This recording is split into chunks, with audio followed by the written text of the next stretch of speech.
tunasherehekea uhusiano wetu, ushirikisho wetu, sauti ya waajiri wetu, tunasherehekea uhusiano wetu.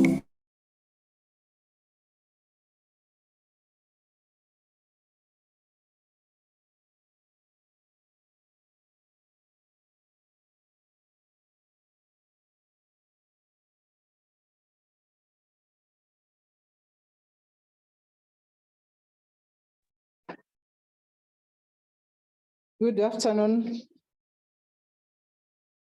Good afternoon to everyone who has joined us this afternoon. We are happy to have you. This is the first FKE members webinar in the year 2023. We are privileged to have a very intensive discussion that will start in a few minutes. And before we start that conversation, I would like to just give us some few guidelines for our session today. We are discussing the Nssf Act 45 of 2013. And to guide us, if you have any question or comment, you're requested to post that in the Q&A panel. In the Q&A panel, that way then we'll be able to pick it up and address it with the panelists. If you'd like to address your question to any specific person within the panel, please do indicate that as you post your question, and we will be able to direct it to the right person. We may not have adequate time to allow live conversations, and therefore that's the reason I would like you to post that. We hope you take note of that in good time. Without wasting much time, we'd like to go straight into our conversation for the day. And at this point, I would like to invite our CEO and Executive Director, Madam Jacqueline Mugo. Mrs. Mugo is our captain here. She has a lot of experience in the field of employment and labor relations. She has worked with the Federation for a long time, and I believe you have all interacted with her in one way or the other, and you found her inputs useful in steering the issues of employers in this country. Madam Mugo is the Secretary General of Business Africa as well. She's a titular board member of the ILO and the Vice President for Africa in the International Organization for Employers, IOE. She was the first chairperson of the East African Employers Organization, and therefore you can see the scope of experience that she has. Madam Mugo is a lawyer and has practiced in this country for a long time. Her contribution towards policy formulation has led to the adoption of various progressive practices by employers in this country, particularly in the areas of social protection. And that informs some of the conversations we are having today, knowing that we have an expert right here in the room and as a captain. So with that, I welcome you all. And at this point, I just would like to hand you over to our CEO who will guide us in the next conversation. Madam Mugo, karibu sana. Thank you very much, Grace, for your warm welcome and the introductory remarks. It is my pleasure to host you all to this first webinar that the Federation of Kenya Employers is holding this year. It is our intention to have regular interactions with you, our members, and other friends and stakeholders. Today, we thought it was important for us to bring employers together to discuss a very important development, the Nssf Act 2013. And we wanted to do this alongside organizations and institutions that really understand different aspects of it and can bring into the conversation areas that employers have been asking us about in the last few weeks. And we thought you should hear from RBA itself and also from a qualified actuary who's been working in this area for a long time. So it is my pleasure to introduce to you those who will be with me on this panel as we seek to bring more clarity into the Nssf Act 2013. We are facing a change, huge change with this Act 2013. So the speakers that we have and who I'm pleased to introduce to you this afternoon. The first one is a person I've known for a very long time, Mr. Sandeep Raichura. He is the CEO of the Zamara Group Limited and also chairman of the Kenya Pension Fund Investment Consortium. Ever since I met Sandeep, he's just been talking about pensions. And I know he's been very involved in the crafting of the Nssf Act that we currently have. He is an actuary by profession. He has over 30 years experience in this field. He's handled matters actuarial, pensions, and investment consultancy, both here and also in the UK. He's been at the forefront of the pension debate in this country, and as he'll be sharing with you as we continue, you'll see that actually he was right at the heart of cooking this new act, if I may call it that we're discussing. And he has, over the last 2.5 decades, really entrenched himself in this field. He's been involved in and contributed to all aspects of the pension conversation in Africa. He's provided thought leadership, pensions, reform, and also regulatory issues, looking specifically at social security. I know he's also been involved in that, in the area of product innovation and investment. So a very warm welcome to you, Sandeep Raichura, and we look forward to having this conversation with you this afternoon. The other panelist we have is Mr. John Woolley, who is an actuary in the Supervision Directorate at the RBA. John is a senior supervisor at the RBA. He also advises the government on technical pension matters at the National Treasury.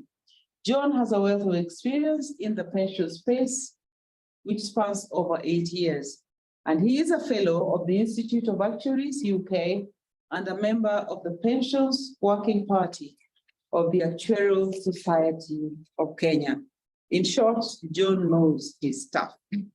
So these are the two people that will be joining me from an FKE perspective to discuss this issue. I want to give you some background as to how we come to be where we are today. And I need to disclose that I personally have also been quite involved in the conversations leading to the Nssf Act 2013. I have served on the Nssf board for many years and only retired last year. So the Nssf Act 2013 was actually a creation of Nssf. We agreed to it, but some of the areas that we wanted clarified and some of the protection measures that we wanted included in it perhaps were not well managed. So there's a long history behind this act. It ran into headwinds when it was suddenly declared to be in force in the year 2013. That took us by surprise. It had been assented to in December around the Christmas season. And suddenly we found ourselves facing the implementation of an act when we were really still looking forward to having a conversation around many aspects, which I'll be highlighting. So let me say on behalf of the Federation of Kenya Employers that we do support the issue of adequacy of pensions. It's very important that at the end of a long working life, someone retires on a pension that can support them in old age when they need it most. And it is true that the level of contributions we make to the Nssf is insufficient, and that the pensions that people get, in fact, it's a one-off payment. It's not even a pension scheme at present. So the Nssf board, after a long time of consideration, did agree to this act. But we knew that we needed to clarify what it would be implemented on and also the quantum. So when the act was suddenly assented to and declared to be in force in 2013, unfortunately, it ended up in court.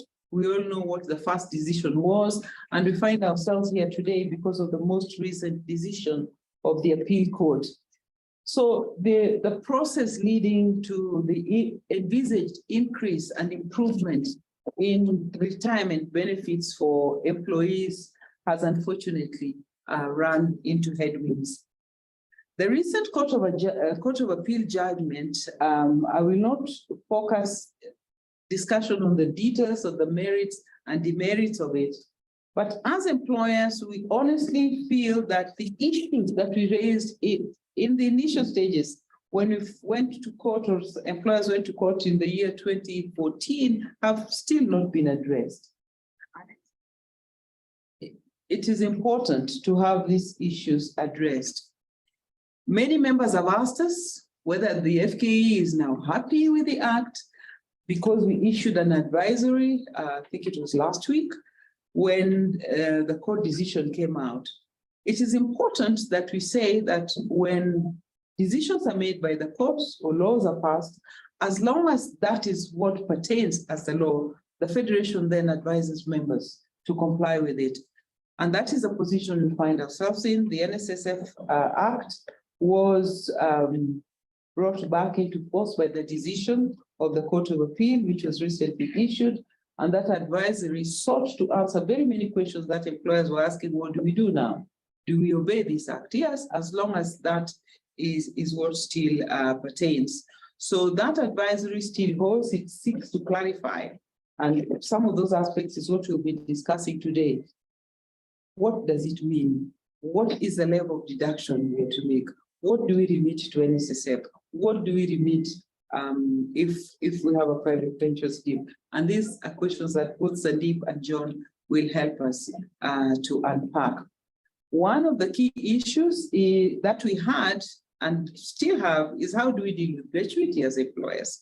Because we have employers who have gratuity schemes, and we think that it would be a duplication to maintain these gratuity schemes, especially at a time when we've enhanced the contributions towards Nssf and also other pension schemes, or on the whole, we've increased pension because we had wanted these to be clarified, and that's why the first court case was asking the court to consider how to treat pension, how to treat gratuity, and we wanted a situation where any deductions that employers were making towards gratuity could be then remitted to whichever scheme the employer would now move to when these enhanced contributions came into force. That issue has still not been addressed. How do we deal with gratuity? Traditionally, we know as employers that statutory deductions are effected on the basic wage, whether you earn consolidated salary or a basic wage and a separate element of housing. That basic wage is where the deduction is implemented or effected. We have this idea of the definition and what the Act talks about pensionable earnings, and that is an area also that we had hoped the court would address itself to. I know that Sandeep will explain that we have the upper earning limit and the lower earning limit, which sets the levels of deductions at this stage. But still, the pensionable earnings element, there's still a bit of unclarity as to whether these pensionable earnings, because we know the lower earning limit and the upper earning limit will actually be reviewed annually based on what the Act says now. So that's an area that we really needed to look at. This may have been overtaken by events for now, but we had also wanted the implementation date to be a date that is discussed and agreed by the parties, to give time for employers on the market to be ready, so that when implementation comes, at the point when we would have been ready, then everybody would have been on board. So this is an important conversation for us to have as employers. And we want to kick off really by me giving a chance first to Sandeep to help us understand, and we will be going back and forth on some of these issues. Sandeep, I know, as I've said in the introduction, that you have a long history with this Act, and that you really have been at the heart of crafting it and also advising the Nssf as a fund. You know, as employers, what to grapple with ultimately is the cost of labor. The cost of labor in this country is high. And when the increases that happen suddenly, that has an impact where employers are not given time to prepare. So part of the questions that many members have been asking us is, okay, so what exactly has changed? Would you highlight the key changes that are presented in the Nssf Act number 5 of 2013, just in about 5 minutes, And then I will also ask you to clarify for us or to share with us what you think the impact of these changes are to private insurance schemes in this country, because I know this is a sector where you work. So two very important questions for you, Sandeep. If you could do this in about 7 minutes, it would be good. So over to you, Sandeep. Okay, thank you very much, Jacqueline. And first of all, let me say how very honored and delighted I am to have been asked to participate and be a panelist and help to unpack the act and respond to any questions. Sorry, Sandeep, there's a bit of an echo. I don't know what's happening. Are you able to hear me now? Is there still an echo? We can hear, I can still hear my voice. I don't know. Maybe she can mute. Jacqueline, have you muted yourself? Maybe that might help if you mute. We're good now. Sorry, please proceed. Okay. You know how technology is. I know. So I hope everybody can hear me well, and it's really good to see more than 800 people on this webinar, which just goes to show the level of interest in this subject. And naturally, Jacqueline, when you have a new piece of legislation like this, there will be concern, there will be anxiety, apprehension, and suspicion. And I hope that I can address a lot of the questions that people have, and also, the rationale for some of those changes. So if I look at the act, there's a lot of detail in it. But if you ask me for, highlight a few things, and let me just pick on about 4 or 5. So the first and foremost important change, ladies and gentlemen, is that this act, yes, it does increase the level of contributions that are mandatory, whether it is to the Nssf or whether it is to a private pension plan. But in essence, the main purpose of this act is to make savings for pensions compulsory. Okay, so every Kenyan who is in working employment is earning a salary. The act requires the individual to be registered and make a contribution. And those contributions are now based on a percentage of earnings or salary. Previously, as you will all know, we were contributing 200 shillings ourselves, and our employers were matching that with another 200. So we were having a total of 400 shillings a month going to the Nssf. What a lot of us don't appreciate, that even in the previous Nssf Act, contributions were actually at 10% of pay. It is just that there was a ceiling on those contributions. And that ceiling has not been adjusted, or has only been adjusted twice in the last 57 years. Okay, so what this new act does is it expresses the contributions as a percentage of salary. So it's 6% by employees, 6% by employers. There is still a ceiling on the earnings which are pensionable, and that is at 4 times national average earnings, which is over 200,000 shillings now. Okay, and these contributions, the intention is that they will be phased in over a period of 5 years so that employers can manage their costs, and employees can also, in terms of the pinch on take-home pay, will be spread over a period of hopefully 5 years. So for the viewers, the listeners, the most important change is the increase in the level of contributions expressed as a percentage of earnings. And Jacqueline will come on to discuss the issue of what earnings definition that is in a few minutes, if we may. Okay.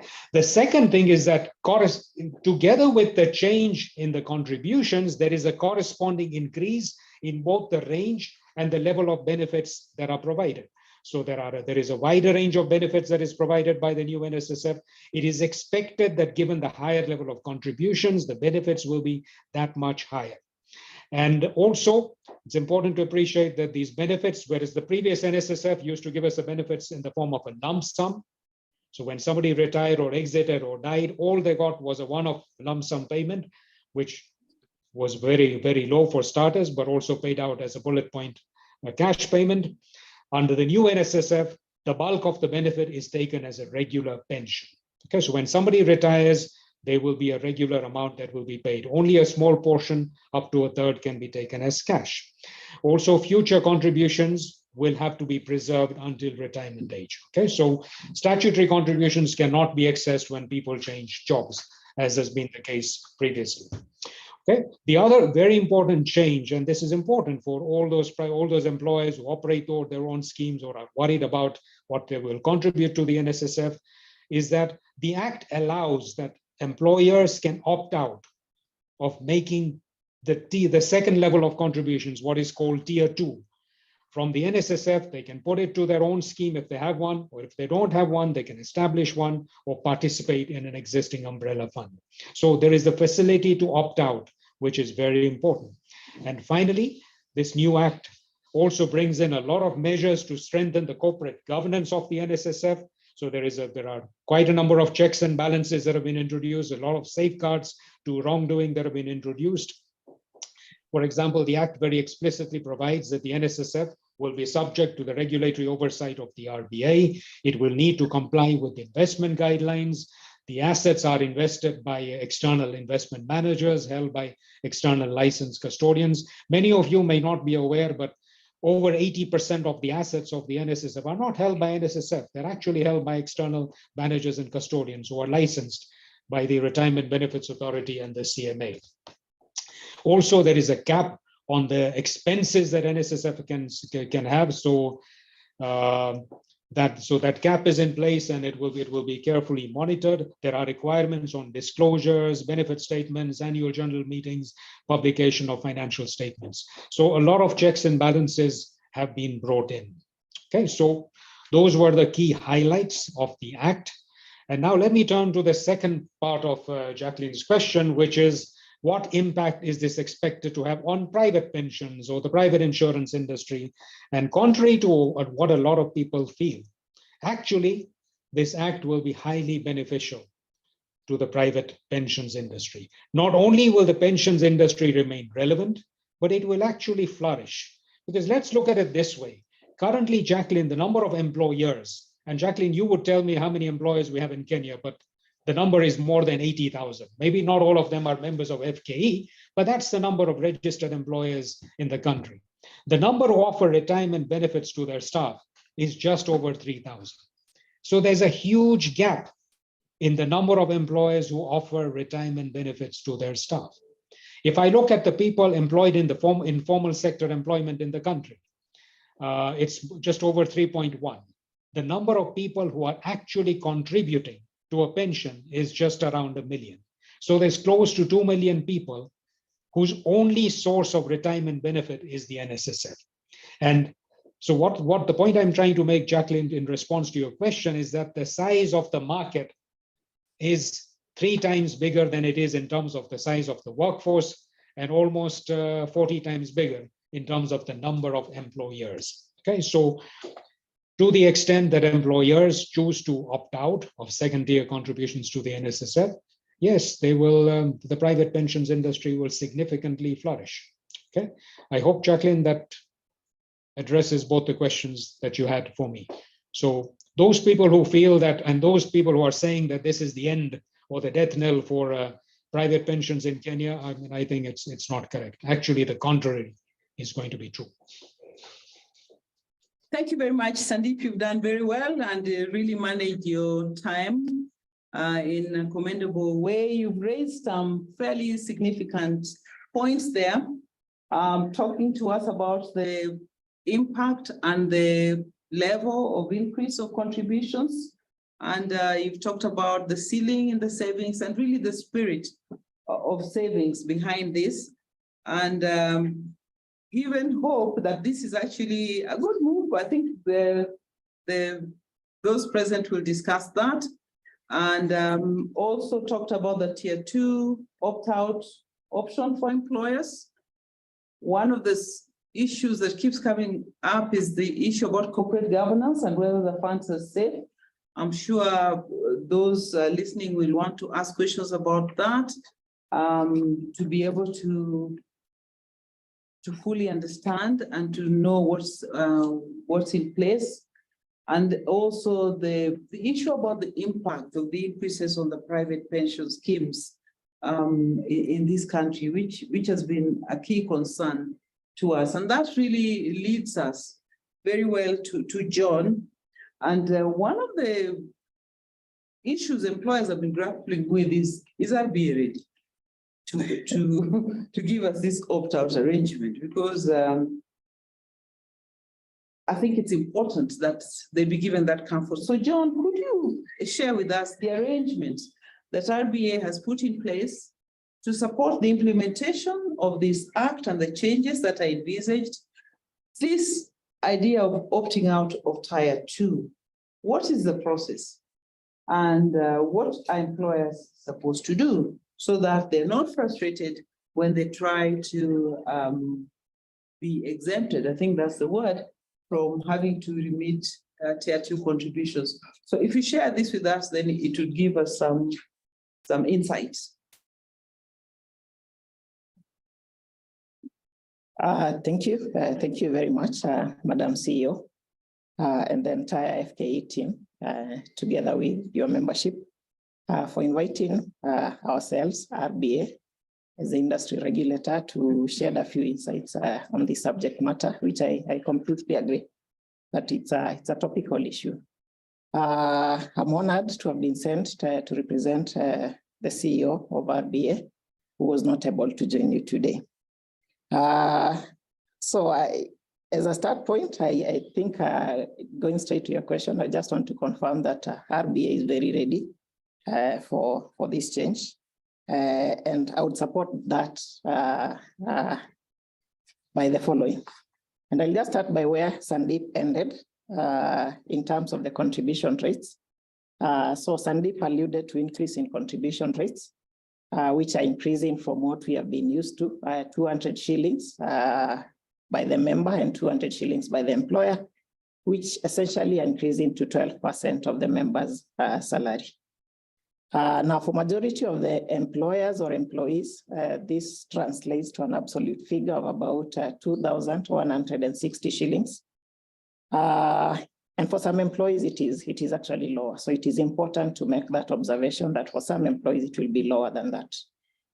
Now, these contributions are expected to keep increasing. They actually graduated from year 1 all the way to year 5. So they will keep on increasing. Will not forever be contributing 2160. And that figure is likely to keep on going up. The contributions have been split into Tier 1 and Tier 2. Tier 1 is essentially around 360 shillings. Out of this, 2,160 shillings by the employee and another 360 by the employer.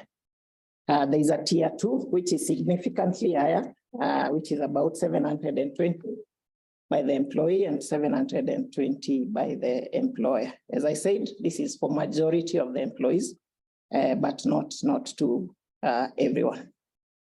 A significant number of members have been affected by these changes. And some of these members are actually members of other private schemes, as Sandeep alluded. Now, the law, the Nssf Act that we are discussing today, allows employers who have other private pension arrangements to opt out and make the Tier 2 contributions to their private pension arrangements. So this is a contribution of roughly, again, going back to my example, of about 1,440 shillings. So out of the 2160, 720 is expected to go to Nssf, that is Tier 1. And there is a Tier 2, which is around 1,440, which the law has permitted employers to contract out from Nssf to their private pension schemes. So that process, and I believe it's a key area of discussion today, we are calling that process the contracting out process. Now, such schemes and employers who have private arrangements are expected to apply to the regulator to be approved so that they are able to contract out. The process of approval is something that I'm going to discuss in the next few minutes, but it's important to observe that both the schemes and the employers are expected to apply separately because they are issued with different approvals by the regulator. So as a regulator, we have two roles, essentially, in this discussion. The first role is who we have always been, and that is being a regulator, being a supervisor. monitoring and supervising both the private pension schemes and the Nssf itself. The second role, which I believe is more important today, is the role of approval contracting out process by the employers and pension schemes.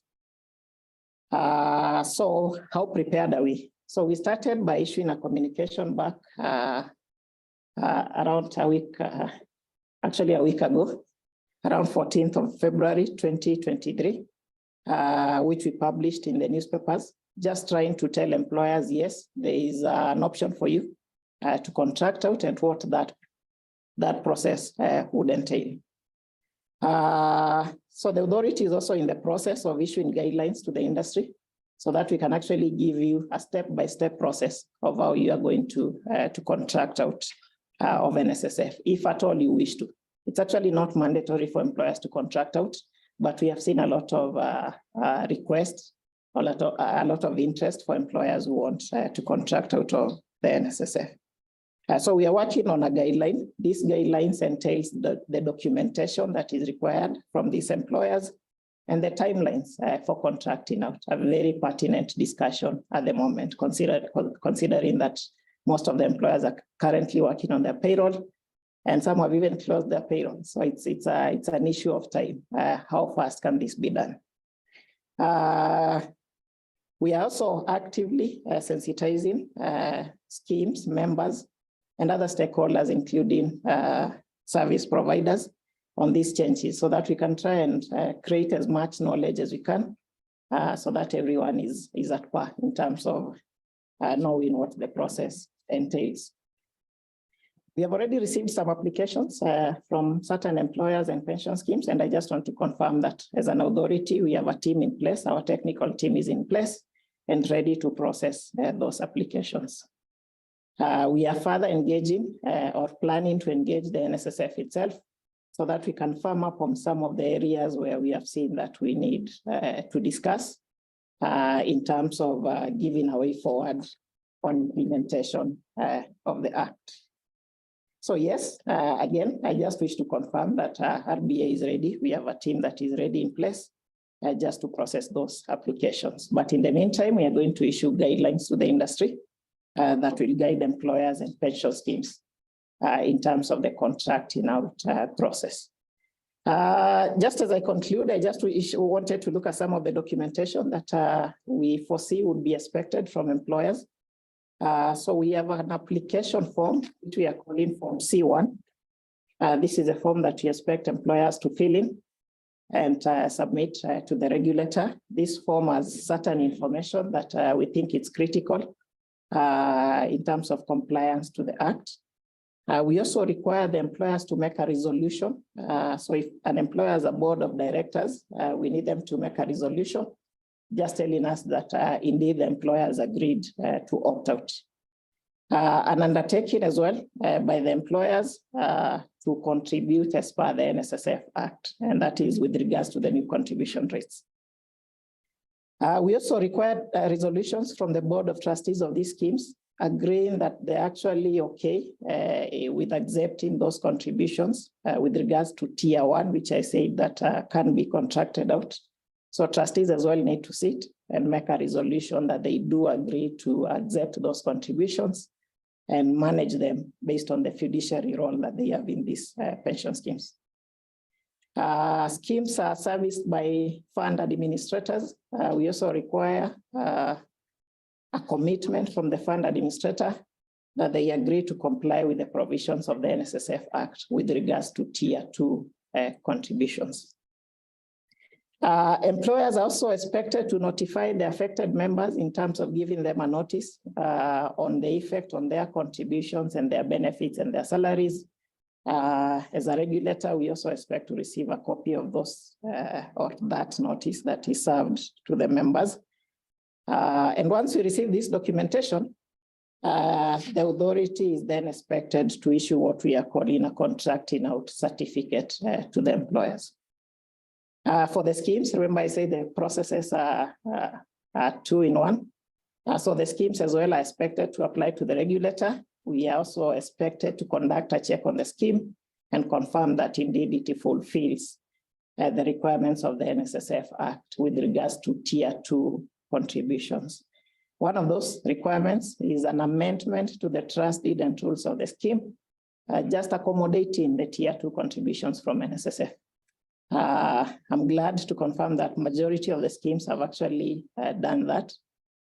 In the first instance, when the Nssf Act came into place in the year 2013-2014, some employers actually were proactive and were able to amend their trust deed and rules to accommodate the Tier 2 contributions. So we do have schemes that are in that regard are already compliant, but there's also a significant number that is not compliant. So in case a scheme is not compliant, we expect a copy of that document. And then secondly, and lastly, very important document is what we are calling the reference scheme test certificate. Now, this is a certificate for defined contribution schemes prepared by your administrator, just confirming that they have done all the checks that are required, and indeed the scheme is ready to accept and manage Tier 2 contributions. For defined benefit schemes, because of their complexity, require this certificate from an actuary who looks at the benefit structure of the scheme just to confirm that indeed what members are receiving from the scheme is superior to what the Nssf Act is promising. And these requirements have actually been provided in the 4th schedule, but they will also be part of the guideline that we are going to issue to the industry, guiding the administrators and the actuaries which areas they're expected to look at. And then once we receive those two documentation, the authority will issue what we are calling a reference scheme certificate. So the output is 2 certificates, a contracting out certificate for the employer and a reference scheme certificate for the scheme. Madam CEO, I hope with that I've been able to respond to the query. Otherwise, I'll be happy to shed more light on it as we progress. Thank you. Yes, thank you very much, John, for your very exhaustive response and sharing with us the arrangements you put in place as RBA to facilitate employers to opt out. And I must say, I've been quite impressed by the turnaround time of RBA, and you're preparing to support this process, because we know, the court decision came out on a Friday, and by the following Friday, the Nssf had said the act should start being implemented. So I just want to have a follow-up question, because I know the different documents and the processes you've talked about perhaps would be what is in the guidelines. Are all these available on your website? Can employers do all this process online? And specifically, how long do you envisage this process would take for an employer to get the contracting out certificate and also the reference scheme? Because as you are aware, as matters stand now, although I know there's indication that people are going to court, but if matters stand as they are now, and employers are required to meet this or to get the opt-out from the RBA in time for the next statutory contributions, which is due by the 9th of next month, and knowing the number of schemes you're talking about, and the documents are quite a number, understandably so. Will employers be able to get this opt-out in good time for them to be able to comply next month, in your view? Thank you very much, Madam CEO. That's a very relevant question in terms of the timelines that we are looking at. And I'll just start with what is known as per the law. So the law, the Nssf Act that we are discussing has provided a timeline for contracting out. So it has said that employers, once we receive an application at the regulator's level, the employer can only contract out after 60 days after that application. So if we receive an application today is on 20th of February, then the earliest that the employer can contract is maybe for the April salaries, which are expected towards the end of April. So within a period of 60 days, that is the earliest that the employer can contract out. So we are already looking at a period of 2 months that contributions will most likely go to NSSF, even for tier 2, for majority of the employers, actually, I believe for almost all the employers. And then after the next 2 months, then that is when the effect of the contracting of certificate will kick in. How long do we have to issue the contracting of certificates? Again, the law has given us 30 days to process contracting of certificates. So once we receive an application today, within the next 30 days, we should have issued a contracting of certificate to the employer, provided that they have fulfilled the requirements that I stated. The same applies to the reference scheme certificate, which is being issued to pension schemes. So the regulator has 30 days to issue these certificates. However, the contracting period, which we can call the notice period, still stands at 2 months. So you apply today and you still have 2 months for you to be able to effect the contracting out process from the scheme. Thank you. I'm sure the audience will ask some questions about that. Let me go back to Sandeep and ask him one question before I come back to you, John, and then we'll open up the floor for discussion. I'm sure there are lots of questions being posted. But Sandeep, back to you, and I'd like you to help employers understand the implications of the changes of the Nssf Act to the payroll. If you could demonstrate this, what does tier 1, tier 2 deductions mean? What then would be the net result? And how could you help employers best understand the subsequent transitions and provisions that there are? Okay, Jacqueline, you've known me for 20 years, as you said earlier.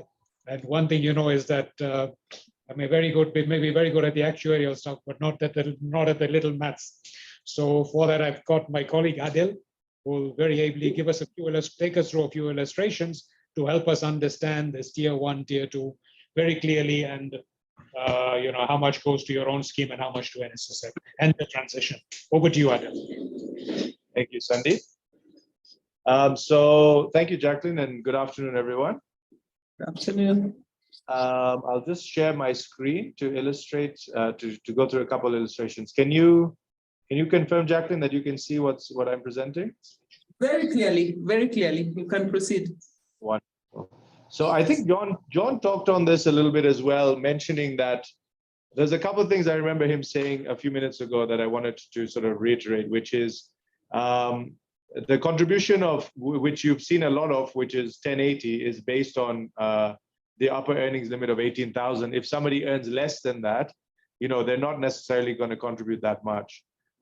So I wanted to reiterate that, and also reiterate what he said about the upper earnings limit, that it's going to be changing quite dramatically. And so the contributions that you're seeing for year 1 are not going to be around very long. They're going to go up. So just to recap how the new NSSF contributions work. So effectively, each party, so the employer and the employee, each party is required to contribute 6% of pensionable earnings, okay? So that's a total of 12% if we add up both parties' contribution. So the pensionable earnings is your gross consolidated salary for all intents and purposes, subject to a ceiling, okay? The ceiling is called the upper earnings limit. So what that means is that you will contribute 6% of your salary on earnings up to the upper earnings limit. If you make a salary above the upper earnings limit, that additional salary above that figure would not be subject to NSSF contributions. So I've got 3 examples I'd like to walk the audience through.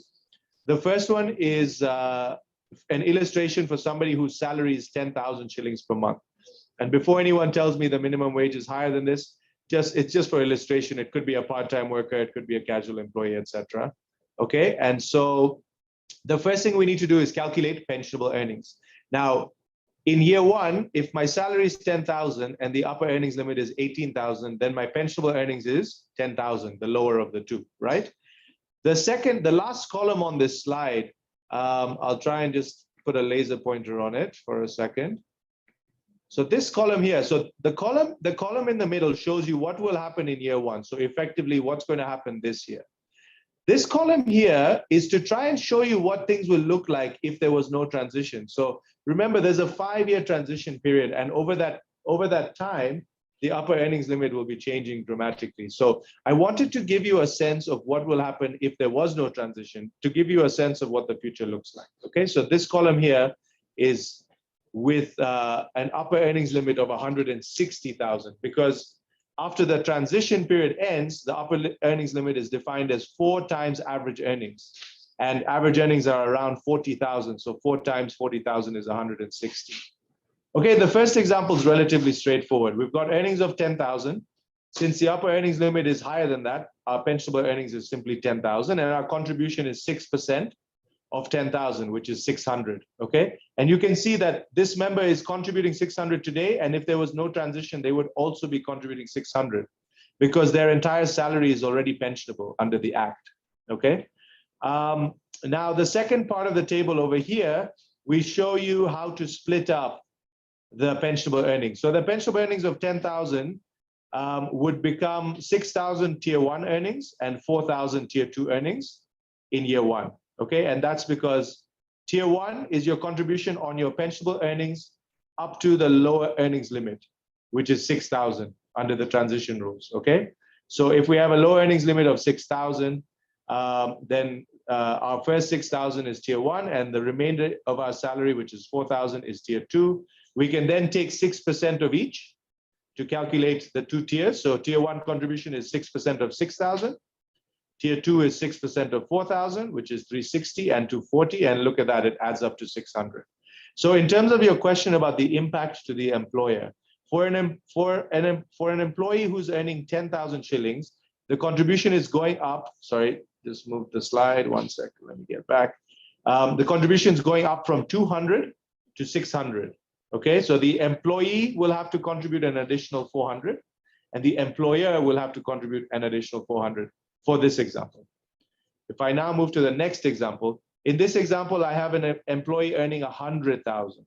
Okay, and this is where you'll see the impact of the transition. Okay, you saw on the first slide, the contribution was 600 for that member, regardless of where we are in time. For this member earning 100,000, it looks very different. In year 1, we have a salary of 100,000. The upper earnings limit, remember, is 18,000.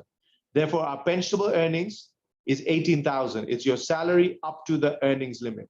Okay, so in this case, 18,000. The total contribution is simply 6% of that, which is 1,080. Okay, and that's a number you guys will have seen in the newspaper and different adverts. If we split up the 18,000 into the tier 1 and tier 2 earnings, tier 1 earnings are earnings up to the low earnings limit of 6,000. So in this case, that is 6,000. And then the tier 2 is the earnings above 6,000. So 18,000 minus 6,000 is 12,000. So that's how we get this split. And then we can calculate 6% of each. So tier 1 contribution is 6% of 6,000, 360. Tier 2 contribution is 6% of 12,000, which is 720. And if you add that up again, you get back to that total contribution, which I already calculated, of 1080. So in this example, somebody earning 100,000, in year 1, your contribution is going from 200 to 1080. So it's an increase of 880 shillings. And that's 880 shilling increase for the employee and the employer. Now look what happens where we move out of the transition period, for example. If I'm earning 100,000, and the upper earnings limit is 160,000, which is the direction we're going in, then my pensionable earnings is the entire 100,000 because my full salary falls under the upper earnings limit. So if there was no transition, this member would be contributing 6,000, not 1080, which is only for year 1. Okay, so this member is going to increase contributions from 1080 to 6,000 over the next 5 years, and even more, to be honest, because obviously salary would change and things like that. So if we now split the 100,000 pensionable earnings into tier 1 and tier 2, without transition, the lower earnings limit is effectively minimum wage, which is around 15,000. So we would say tier 1 earnings is the first 15,000. Tier 2 earnings is the balance, which is 100,000 minus 15,000, which is 85,000. Okay. And then we can calculate the 2 tiers of contribution. 6% of 15,000 is 900. 6% of 85,000 is 5,100. And again, if we add that up, you're getting back to the 6,000 total contribution. So look at how big the impact becomes over time. From contributing 200, we'll be contributing 6,000. Okay, so that's an increase of 5,800 for the employee and 5,800 for the employer. So thankfully, there's a 5-year transition. So we will get there over time. But it's really important to understand what the future will also look like. We shouldn't just focus on year one. And in the last example, I take a higher earner, somebody earning 300,000. And what you'll see in this example is they will hit the upper earnings limit even in the future, and therefore their full salary will never become pensionable. Okay, so in the first example, the first year looks the same as the guy of 100,000 because both people are earning over 18,000. So I hope that's clear. So in this case, the pensionable earnings is 18,000, total contribution of 1080, and then the split is the same. Okay, but if we assume no transition, the salary is going to be 300,000. The upper earnings limit is 160,000. That means this person's pensionable earnings is 160,000. Okay, it's not the full salary, and 6% of 160,000 is 9,600. Again, we split it up into tier 1 and tier 2. Tier 1 earnings is 15,000 out of the 160. Tier 2 is the balance of 145,000. Okay, 6% of 15,000 is your tier 1 contribution, 900. Tier 2 contribution, 6% of 145,000, which is 8,700. And so this member, somebody earning as high as 300,000, would be contributing 9,600 in the long term to the Nssf. Okay, so compared to 200, that's a jump of 9,400 for the employee and 9,400 for the employer.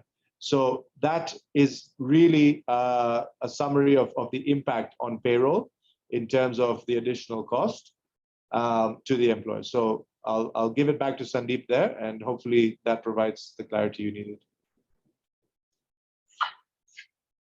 Thanks, Adil. So I hope Jacqueline, Adil has done justice and explained this well. Yes, he has. Thank you. We have figures.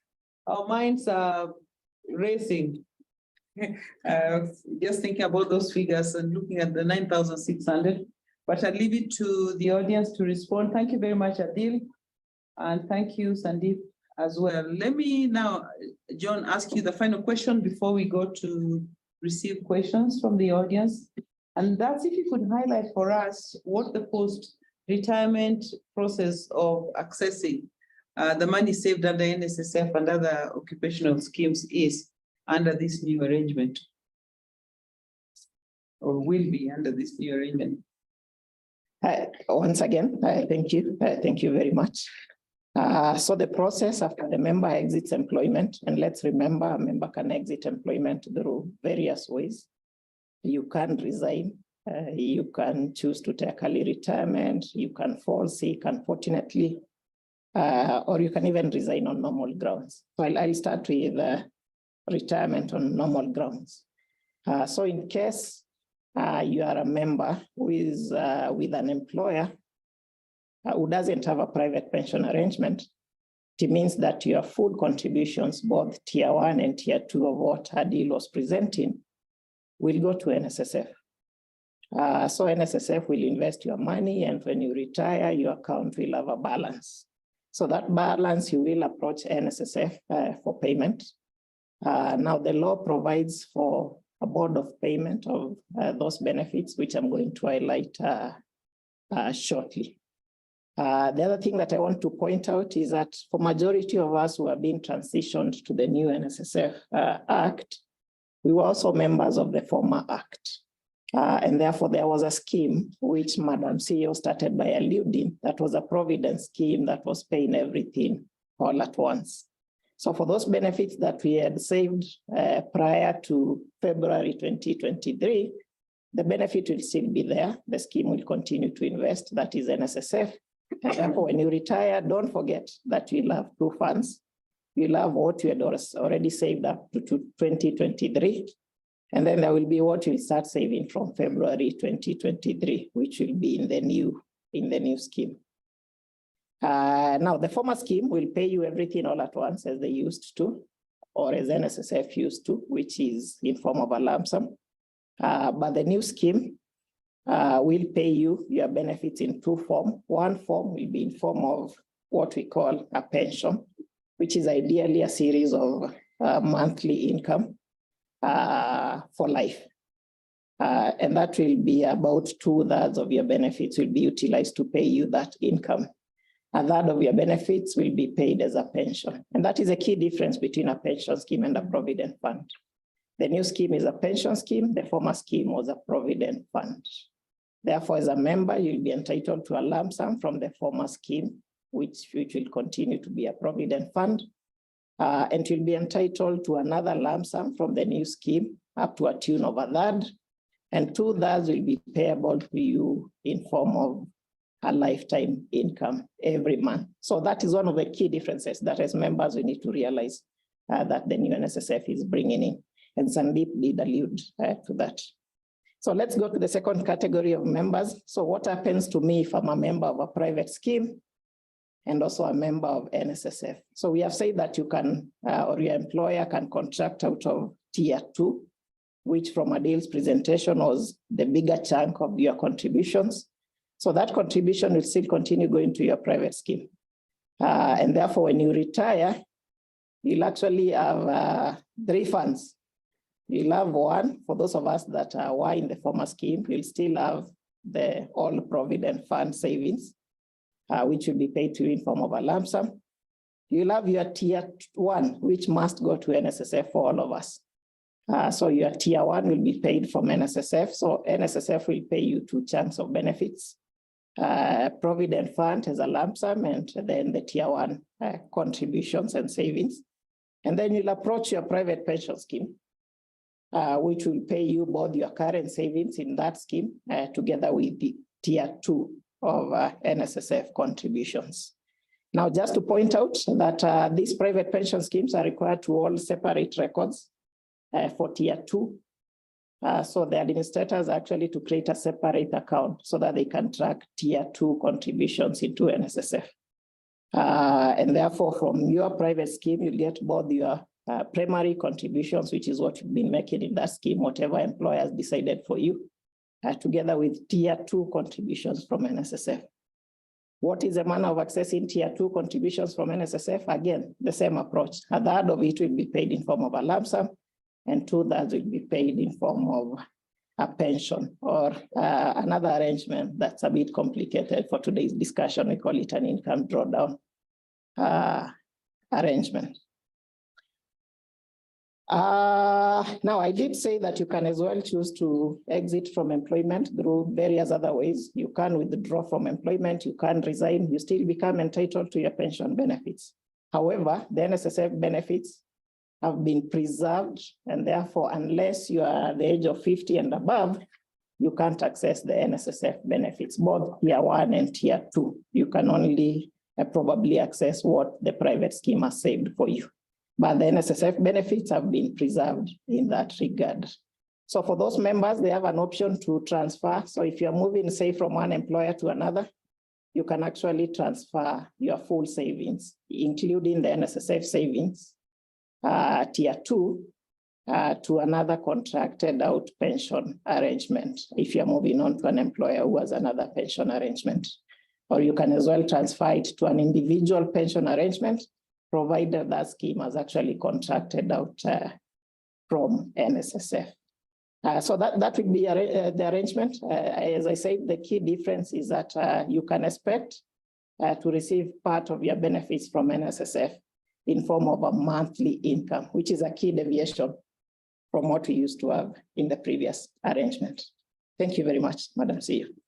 Thank you. Thank you very much, John, for that clarification. I think that was one of the main questions that employers have. Let me now hand over to Grace Kaume, who is our Human Resource and Administration Manager here at the Federation, to take us through the question and answer session. I know you've been posting your questions there. We've been tracking. I think someone's been answering them. But Grace, perhaps you can allow the panelists also to respond. Great. Thank you very much, Edie, and thanks, panelists. So there are quite a number of questions that have come through. I try to bundle them as much as possible and see those that we can address in this particular section. So I'll start with the basic ones because we've received quite a number of questions, this particular one, on the issue of, are we applying these on the basic pay, on the gross pay, and there's another word that has come through that the regulations talk about fluctuating emoluments. So this particular question is addressed to Sandeep. If you can provide clarity on what this 6% is being applied on. And when you're answering that, I would like you to address the question of what happens to the casuals, people who have casuals who are working with them for 5, 10 days or 12 days in a month. How should employers treat that? How should they treat consultants? And also, how should directors who are earning some directors' fees from different companies be treated in as far as this particular contribution is concerned? Sandeep, over to you.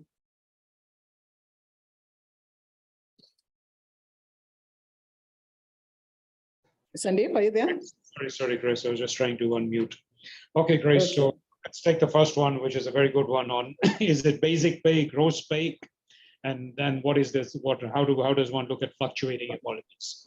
So Grace, if I look at the Act, the definition of pensionable earnings appears to be gross earnings, okay, which means it is your earnings, it is all earnings, but excluding fluctuating emoluments. And fluctuating emoluments would ordinarily mean things like bonuses, overtimes, commissions, and the like. So anything that is regular, such as housing, would be deemed to be part of earnings. However, when we then look at the definition of fluctuating emoluments in the regulations that were issued under the Act, we believe there is a drafting error, and that drafting error appears to suggest that for the time being, the pensionable earnings can be the basic salary, excluding things like housing allowance. Okay, so the Act is very clear that it is, to me, it is gross earnings, excluding things that are fluctuating, such as bonuses, commissions, and the like. But the regulations appear to have a drafting error, which suggests to me that for the time being, you can use basic pay. But this is subject to legal and clarification from the Nssf itself. I suspect they will need to make an amendment to the regulations in time. I hope that answers that first question. So for the time being, I think employers can probably use basic pay. To your second question, what happens with casuals? So my understanding is that for casuals, you can't have a contribution based on pensionable earnings.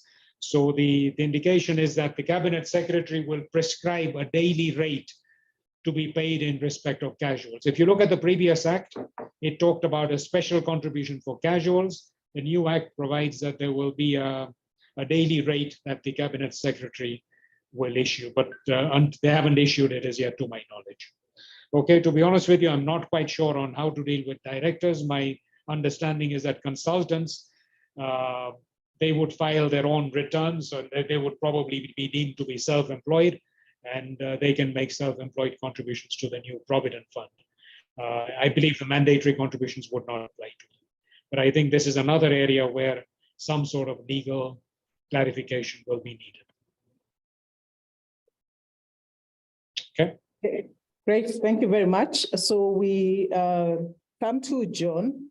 John, you've indicated that the period within which employers should apply and get the exemption is, a period of 2 months, which is 60 days.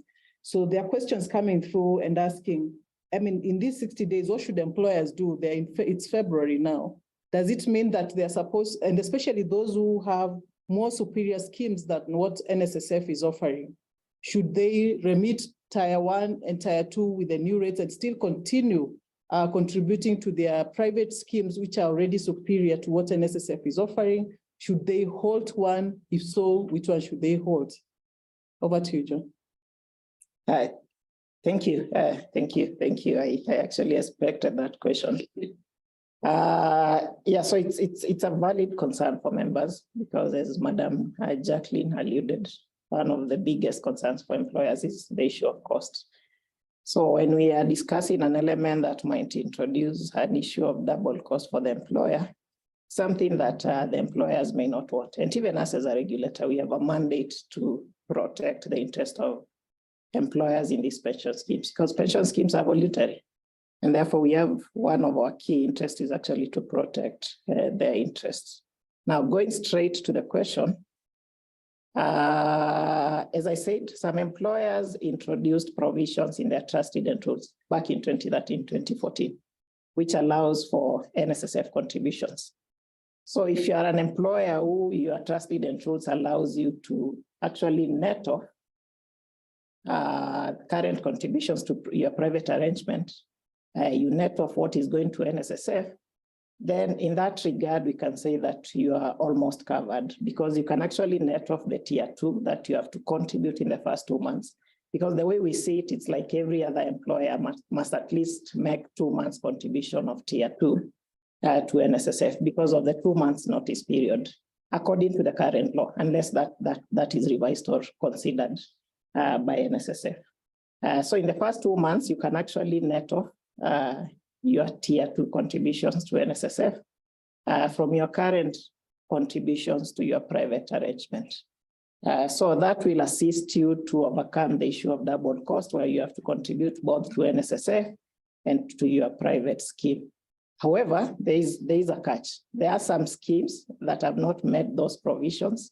So if you do not have those provisions in your trust deed and rules, then it becomes a bit murky for you to do the same, to operate on a similar arrangement of netting off, because it can be legally challenged that your scheme rules do not provide for such an arrangement. So your members can actually ask why you netted off if it is not provided within the scheme rules. So yes, I do agree that there are those teething issues, there are challenges that we really need to discuss ourselves and Nssf and try and see how we can overcome them. However, some of them, as lawyers, will tell you something that is very explicit in law. It becomes a bit difficult for you to negate the same if the law is very explicit. So the law says you can only contract out within a period of 2 months. If any RBA was to issue you with a certificate today, you would still require to do tier 1 and tier 2 contributions to Nssf for at least the next 2 months. And yes, I said some employers for that, they're covered because they might have provisions that cover them in the trust deed and rules. However, for some employers who are not covered, then it becomes a bit tricky, and therefore, unfortunately, there might be an element of double cost in terms of compliance. Thank you. Okay, thanks, John. I'll come back to you. There are quite a number of questions again around that. Issues of, are people going to access tax relief on contributions that are being made to Nssf? Will the money that is deposited there earn any interest? And then you can tie that up to the question of these ceilings, because we've been given the ceiling, the first 5-year ceilings. What does that mean? After 5 years, are we likely to see another expansion? What informed these, graduated scale, which the comments coming through are saying that the upper limit, especially by year 5, are really high, and it looks like people will be remitting, a lot of money to Nssf and struggling to survive. Thank you. These are very good questions. I'll try to address each of them. The first one is on the element of interest. Yes, it's affirmative that Nssf is required by law to invest member savings. That is both as per the Nssf Act and per the Retirement Benefits Act, which Nssf is required to comply with. And therefore, Nssf is mandated to invest members' savings. And these savings are actually invested by professional fund managers. So Nssf has recruited quite a number of fund managers, and these are professionals whose work is just to think about investments and the best assets where to place member savings in. So yes, your savings, rest assured, will earn interest because it's one of the principles of investment. Otherwise, it will be the logic if you invest money and it's not invested, more so in the current scenario of high inflation rates. In terms of taxation, the Nssf Act is very clear that both the Nssf contributions and the benefits from those contributions will be tax exempt. And therefore that is in black and white. As a regulator, we expect the same to be the case, that the government has actually gone a step ahead to give members an incentive by giving them tax breaks, both in contributions and the benefits that they get from the increased contribution rates that we are seeing. In terms of the ceilings, yes, it's a big discussion. Unfortunately, it's what the law has provided for, that in the first 4 years, the numbers have actually been set of the lower earnings limit from 6,000 to 9,000. But after that, it's actually open-ended. So they move in line with how our wages or salaries grow over the years. So both the lower earnings limit and the upper earnings limit will continue to reflect the current economic scenario and the salaries that we are earning. So it's a valid concern that these contribution rates will keep on increasing to Nssf, and they will keep on increasing in accordance with the growth in our salaries in these countries, both the minimum salaries and the average salaries.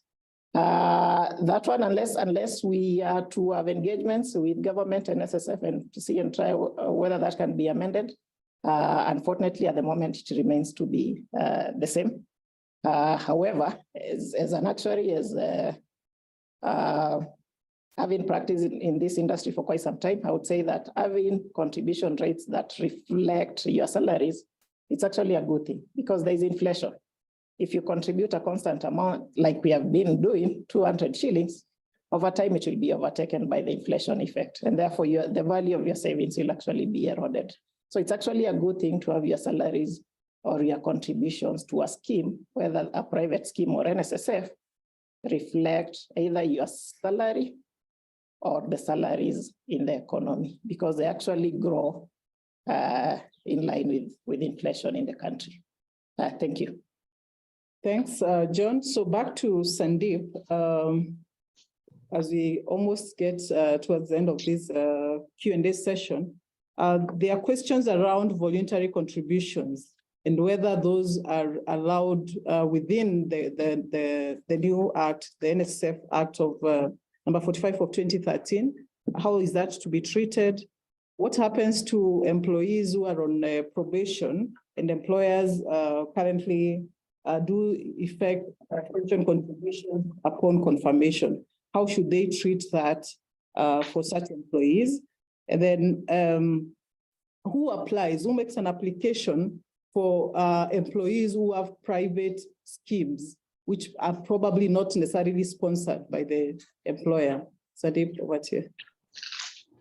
Thanks, Grace. I'll respond to those, but before I do those, I just want to pick up on a couple of things that John mentioned, which I think are important. That first and foremost, Grace, that as John is saying, yes, as the earnings limit is adjusted upwards, the level of contributions will go up. And effectively, most Kenyans should know that in the next 4 years, the effective contribution rate for everybody will become 12% of salary.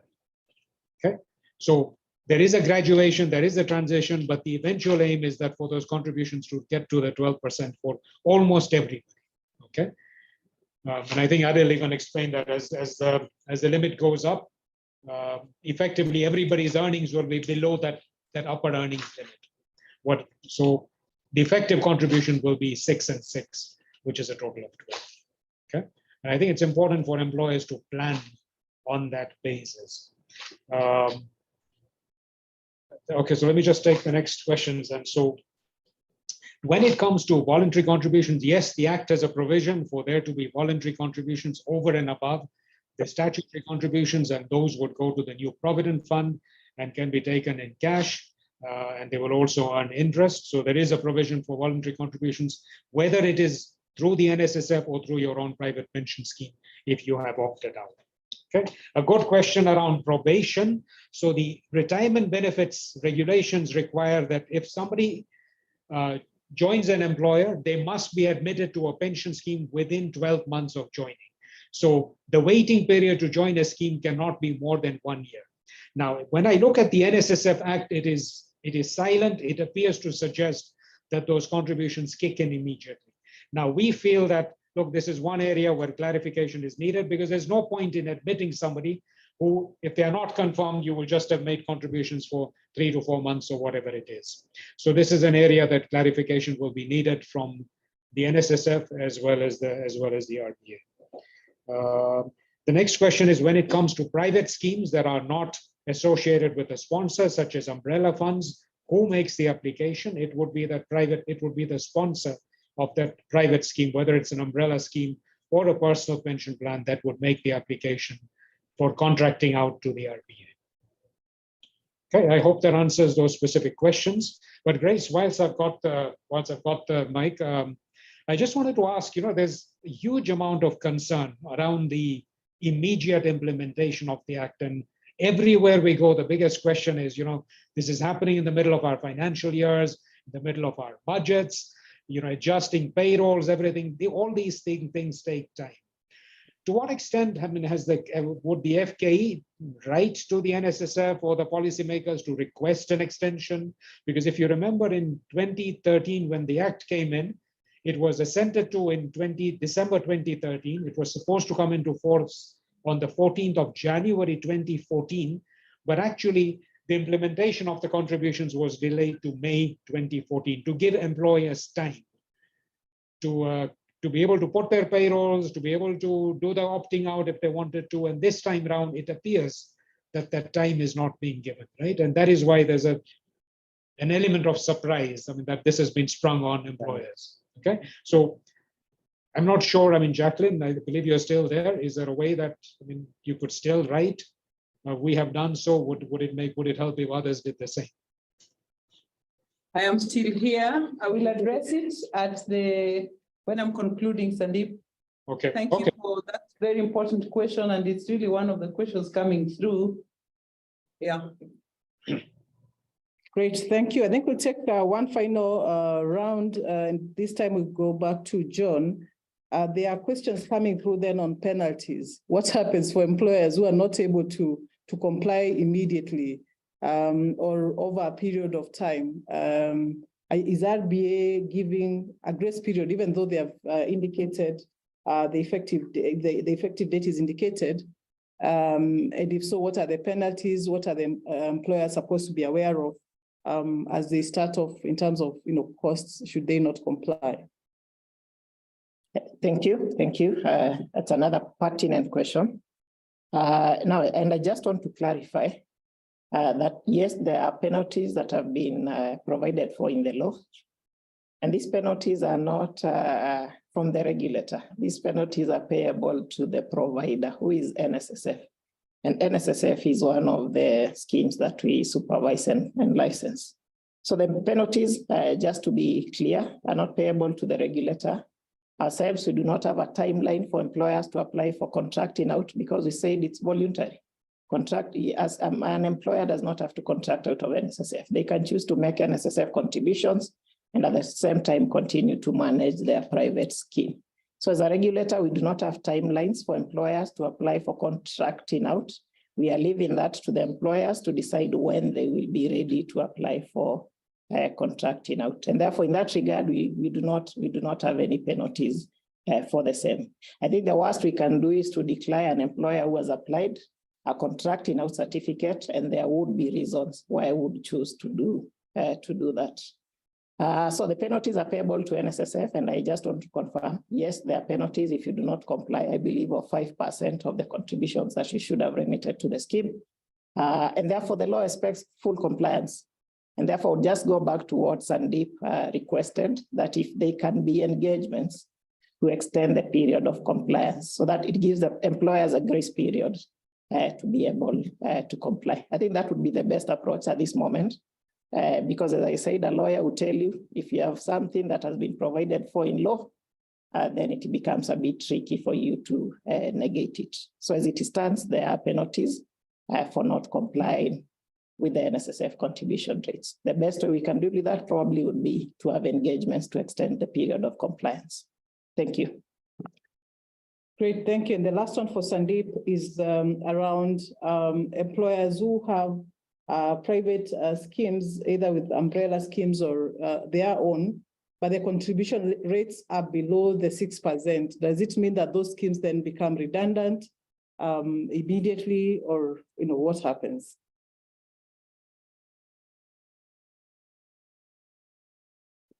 Grace, back to me? Yeah, okay, sorry, Grace, yeah. So yes, if the contribution rates are below the levels that are needed to meet the reference scheme test, then yes, those schemes would not be able to contract out, and therefore they would, you can still continue with them, not a problem, but then the tier 2 contributions have to go to Nssf. Okay, so you have thank to you. adjust your scheme to get it to the minimum contributions required under the Nssf Act. Okay, thank you very much. So we have quite a number of other questions. We may not be able to address all of them in this session. We'll try and put them together and share with our members and those who attended this session. So at this point, I would like to see if there's any other critical one before we get to a point where we do the wrap up.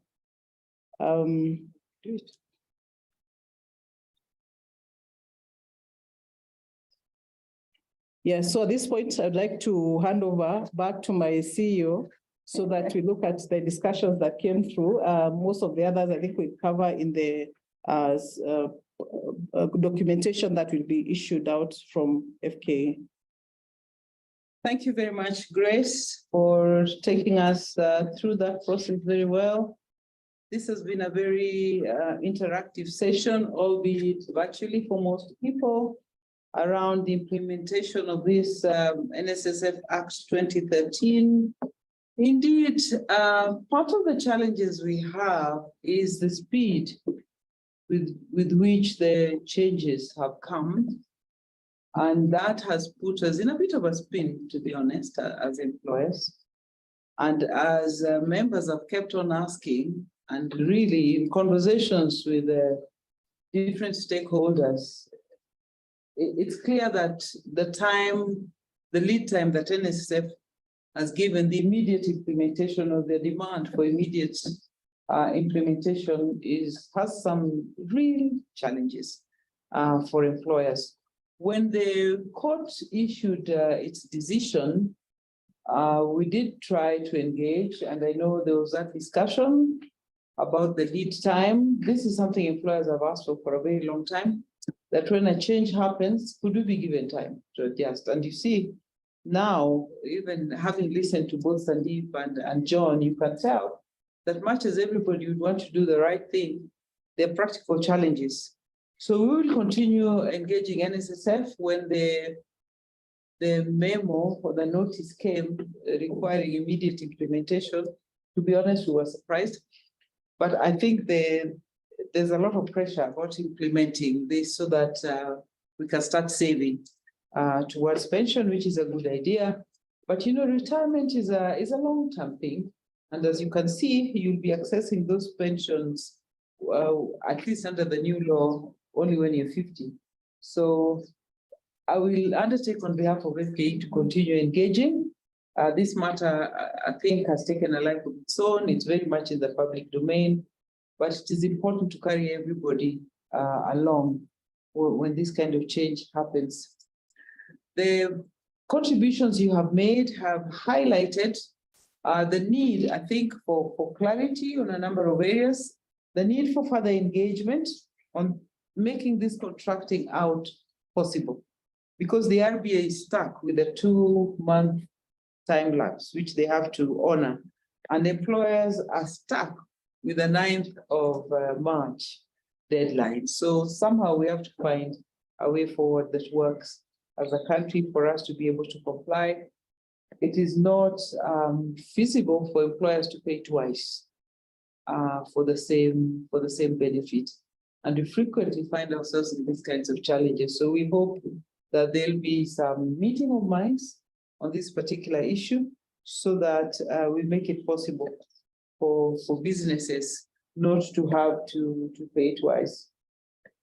You have indicated, John, I think in terms of summary, that we don't actually have to opt out as employers, but then you have to then decide what to do with the scheme that you have, whether you have a provident fund or a pension scheme. a lot of employers have them. I think the numbers that Sandeep shared, that were about 2 million Kenyans, it's only the Nssf that we have, is also a pointer to the fact that Nssf, because of this increase in contributions, will also see quite a significant increase in the amount of money that they're getting.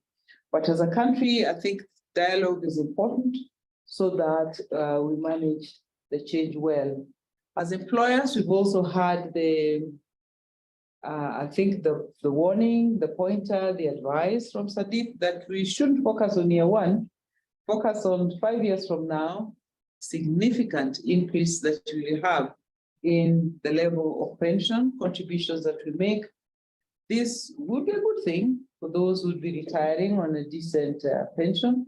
But I think as employers, the advice there is to plan for it, because it will be quite a significant amount of money if matters stay as they are.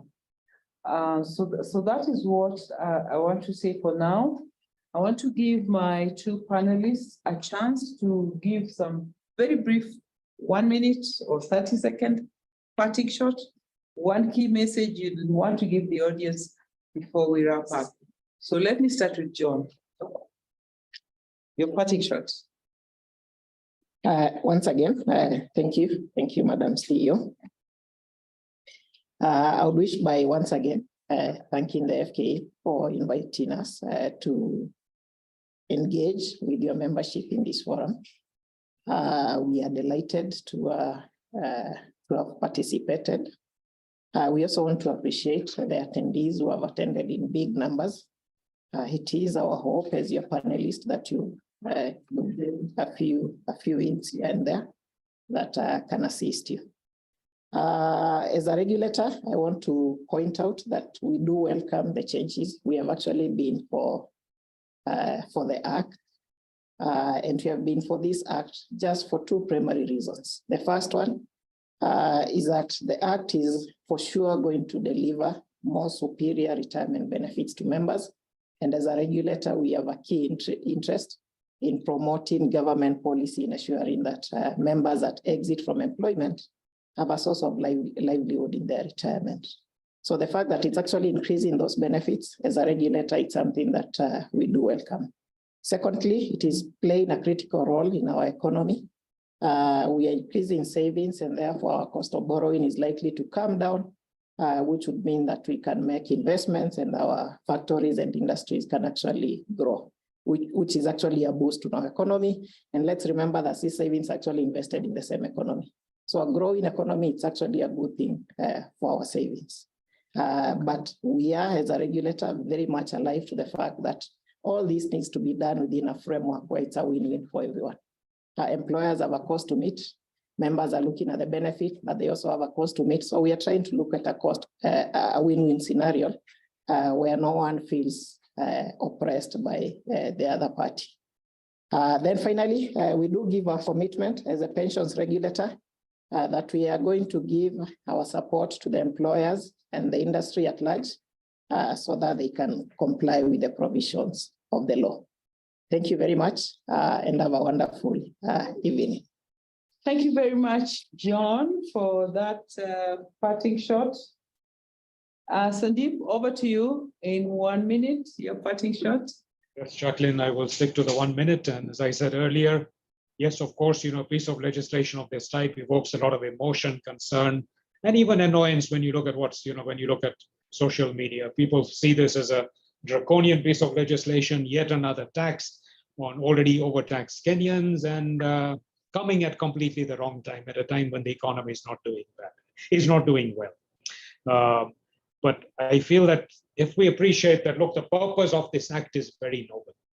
The purpose of this act is to improve the future financial well-being of Kenyans. It is to fortify our citizens against the economic shocks that they continuously face in their lives. It is about bringing many long-term benefits to our economy, such as the savings that John Woolley talked about, so that we have our own pool of savings that we have mobilized that can be channeled into productive areas of investment and help to fuel economic growth create the jobs that we so desperately need.